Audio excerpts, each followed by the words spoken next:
ಮಾಜಿ ಸಚಿವ ನಾಗೇಂದ್ರ ವಿರುದ್ಧ ಚಾರ್ಜ್ ಶೀಟ್ ಸಲ್ಲಿಕೆ. ವಾಲ್ಮೀಕಿ ನಿಗಮ ಹಗರಣಕ್ಕೆ ಸಂಬಂಧಪಟ್ಟಂತಹ ಬೆಳವಣಿಗೆ ಇದು. ಮಾಜಿ ಸಚಿವ ನಾಗೇಂದ್ರ ವಿರುದ್ಧ ಚಾರ್ಜ್ ಶೀಟ್ ಸಲ್ಲಿಕೆ. ಪ್ರಕರಣದ ಸಂಪೂರ್ಣ ಮಾಸ್ಟರ್ ಮೈಂಡ್ ನಾಗೇಂದ್ರ. ವಾಲ್ಮೀಕಿ ನಿಗಮ ಹಗರಣದ ಚಾರ್ಜ್ ಶೀಟ್ ಸಲ್ಲಿಕೆ. ಮಾಜಿ ಸಚಿವ ನಾಗೇಂದ್ರ ಮೇಲೆ ಆರೋಪವನ್ನ ಹೊರಿಸಿದೆ ಇಡಿ. ದೋಷಾರೋಪ ಪಟ್ಟಿಯಲ್ಲಿ ಡೀಲ್ನ ಸಂಪೂರ್ಣ ಮಾಹಿತಿ ಬಹಿರಂಗವಾಗಿದೆ. ಸತ್ಯನಾರಾಯಣ ವರ್ಮಾ ಜೊತೆಗೆ ನಾಗೇಂದ್ರಗೆ ನಿಕಟ ಸಂಪರ್ಕ ಇತ್ತು. ಸತ್ಯನಾರಾಯಣ ವರ್ಮಾ ಜೊತೆ ಹಣದ ಬಳಕೆಯ ಬಗ್ಗೆಯೂ ಕೂಡ ಉಲ್ಲೇಖ ಆಗಿದೆ.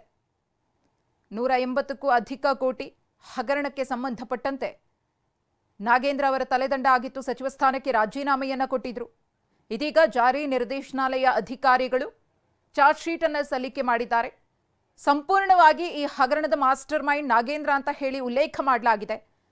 ಹಾಗೆಯೇ ಸತ್ಯನಾರಾಯಣ ವರ್ಮಾ ಹಣ ಟ್ರಾನ್ಸ್ಫರ್ ಆಗಿತ್ತಲ್ಲ ಇಲ್ಲೀಗಲ್ ಅಕೌಂಟ್ಸ್ಗೆ, ಆತನ ಜೊತೆಗೂ ಕೂಡ ನಾಗೇಂದ್ರ ಅವರಿಗೆ ನೇರ ಸಂಪರ್ಕ ಇತ್ತು ಅನ್ನೋದ್ರ ಬಗ್ಗೆ ಉಲ್ಲೇಖ ಆಗಿದೆ.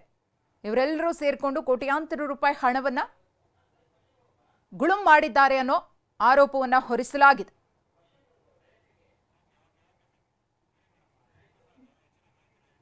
ಈ ಕುರಿತು ಮತ್ತಷ್ಟು ಮಾಹಿತಿಯನ್ನು ಕೊಡೋದಕ್ಕೆ ನಮ್ಮ ಪ್ರತಿನಿಧಿ ಶಿವಪ್ರಸಾದ್ ಇದೀಗ ನೇರ ಸಂಪರ್ಕದಲ್ಲಿದ್ದಾರೆ. ಶಿವಪ್ರಸಾದ್, ವಾಲ್ಮೀಕಿ ನಿಗಮ ಹಗರಣಕ್ಕೆ ಸಂಬಂಧಪಟ್ಟಂತೆ ಜಾರಿ ನಿರ್ದೇಶನಾಲಯದ ಅಧಿಕಾರಿಗಳು ಚಾರ್ಜ್ ಶೀಟ್ ಅನ್ನು ಸಲ್ಲಿಕೆ ಮಾಡಿದ್ದಾರೆ. ಸಂಪೂರ್ಣವಾಗಿ ಈ ಪ್ರಕರಣದ ಮಾಸ್ಟರ್ ಮೈಂಡ್ ಮಾಜಿ ಸಚಿವ ನಾಗೇಂದ್ರ ಅಂತ ಉಲ್ಲೇಖ ಆಗಿದೆ. ಮತ್ಯಾವೆಲ್ಲ ಸ್ಫೋಟಕ ಅಂಶಗಳಿದೆ ಅಂತ ಚಾರ್ಜ್ ಶೀಟ್ನಲ್ಲಿ?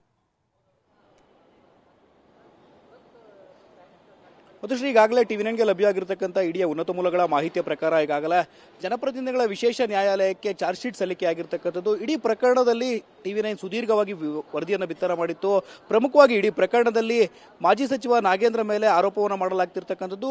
ಮಹರ್ಷಿ ವಾಲ್ಮೀಕಿ ಅಭಿವೃದ್ಧಿ ನಿಗಮಕ್ಕೆ ಸಂಬಂಧಪಟ್ಟಂತೆ ಬಹುಕೋಟಿ ಅವ್ಯವಹಾರ ಹಗರಣ ಏನಿಡಿತು. ಇಡೀ ಹಗರಣದ ಹಿಂದೆ ಕಿಂಗ್ ಪಿನ್ ಆಗಿರ್ತಕ್ಕಂಥವರು ಮಾಜಿ ಸಚಿವ ನಾಗೇಂದ್ರ ಅಂತ ಹೇಳಿ ಆರೋಪವನ್ನು ಮಾಡಲಾಗಿತ್ತು. ಪ್ರಕರಣದಲ್ಲಿ ಪ್ರಮುಖವಾಗಿ ಇಡೀ ಚಾರ್ಜ್ ಶೀಟ್ನಲ್ಲಿ ನಾಗೇಂದ್ರರ ಪಾತ್ರ ಏನು ಎಂಬುದನ್ನು ಈಗಾಗಲೇ ಇಡಿ ಅಧಿಕಾರಿಗಳು ಉಲ್ಲೇಖವನ್ನ ಮಾಡಿರ್ತಕ್ಕಂಥದ್ದು. ಸತ್ಯನಾರಾಯಣ ವರ್ಮಾ ಜೊತೆಗೆ ನಿಕಟ ಸಂಪರ್ಕದಲ್ಲಿದ್ದಂತಹ ನಾಗೇಂದ್ರ 21 ಕೋಟಿ ರೂಪಾಯಿ ಹಣವನ್ನ ಲೋಕಸಭಾ ಚುನಾವಣೆಯ ಖರ್ಚಿಗೆ ಬಳಕೆಯನ್ನ ಮಾಡಿದ್ದಾರೆ ಅಂತೇಳಿ ಪ್ರಮುಖವಾಗಿ ಆರೋಪವನ್ನ ಮಾಡಲಾಗಿತ್ತು. ಇದಕ್ಕೆ ಸಂಬಂಧಪಟ್ಟಂತೆ ಒಂದಷ್ಟು ಪೂರಕ ದಾಖಲೆಗಳನ್ನ ಕಲೆ ಹಾಕಿರ್ತಕ್ಕಂಥ ಇಡಿ ಅಧಿಕಾರಿಗಳು ಈಗಾಗಲೇ ವಿಸ್ತೃತ ಚಾರ್ಜ್ ಶೀಟ್ ಅನ್ನು ಕೂಡ ಈಗಾಗಲೇ ಸಲ್ಲಿಕೆಯನ್ನ ಮಾಡಿರ್ತಕ್ಕಂಥದ್ದು. ಜನಪ್ರತಿನಿಧಿಗಳ ವಿಶೇಷ ನ್ಯಾಯಾಲಯಕ್ಕೆ ಈಗಾಗಲೇ ಚಾರ್ಜ್ ಶೀಟ್ ಅನ್ನ ಸಲ್ಲಿಕೆ ಮಾಡಿದ್ದಾರೆ. ಚಾರ್ಜ್ ಶೀಟ್ ನಲ್ಲಿ ಪ್ರಮುಖವಾಗಿ ಪ್ರಕರಣದಲ್ಲಿ ಕಾಂಗ್ರೆಸ್ ಸರ್ಕಾರವನ್ನ ತೀವ್ರ ಮುಜುಗರಕ್ಕೆ ಈಡು ಮಾಡಿದ್ದಂತಹ ಒಂದು ಪ್ರಕರಣ ಅಂತ ಹೇಳ್ಬೋದು. ಇಡೀ ಪ್ರಕರಣದಲ್ಲಿ ನಾಗೇಂದ್ರ ಅವರನ್ನ ಸಮರ್ಥಿಸಿಕೊಳ್ಳುವಂತಹ ಸಲುವಾಗಿ ಕಾಂಗ್ರೆಸ್ ನಾಯಕರೆಲ್ಲರೂ ಕೂಡ ಸಮರ್ಥಿಸಿಕೊಳ್ಳುವ ಪ್ರಕ್ರಿಯೆಯಲ್ಲಿ ತೊಡಗಿದ್ರು. ತದನಂತರದಲ್ಲಿ ಇದರಲ್ಲಿ ಯಾವುದೇ ರೀತಿಯ ರಾಜಕೀಯ ಪ್ರತಿನಿಧಿಗಳ ಕೈವಾಡ ಇಲ್ಲ ಅಂತಲೂ ಕೂಡ ರಾಜಕಾರಣಿಗಳ ಪರವಾಗಿ ಬ್ಯಾಟಿಂಗ್ ಅನ್ನು ಕೂಡ ಮಾಡಿದ್ರು. ಎಲ್ಲ ಇಡೀ ಪ್ರಕರಣಕ್ಕೆ ಸಂಬಂಧಪಟ್ಟಂತೆ ಸಮಗ್ರವಾಗಿ ತನಿಖೆಯನ್ನು ನಡೆಸಿದಂತಹ ಇಡಿ ಅಧಿಕಾರಿಗಳು ಈಗಾಗಲೇ ನಾಗೇಂದ್ರರನ್ನ ಈ ಪ್ರಕರಣಕ್ಕೆ ಸಂಬಂಧಪಟ್ಟಂತೆ ಬಂಧನವನ್ನು ಕೂಡ ಗೊಳಿಸಿದ್ರು. ಪ್ರಕರಣದಲ್ಲಿ ನಾಗೇಂದ್ರರ ಪಾತ್ರವನ್ನು ಕುರಿತಂತೆ ರಿವೀಲ್ ಮಾಡಿರ್ತಕ್ಕಂಥದ್ದು. ಲೋಕಸಭಾ ಚುನಾವಣೆಗೆ 21 ಕೋಟಿ ರೂಪಾಯಿ ಹಣವನ್ನು ಏನು ಖರ್ಚು ಮಾಡಿದ್ದಾರೆ, ಇದಕ್ಕೆ ಸಂಬಂಧಪಟ್ಟಂತೆ ಸಾಕ್ಷ್ಯಾಧಾರಗಳನ್ನು ಕೂಡ ಈಗಾಗಲೇ ಇಡಿ ಅಧಿಕಾರಿಗಳು ಕಲೆ ಹಾಕಿದ್ದಾರೆ.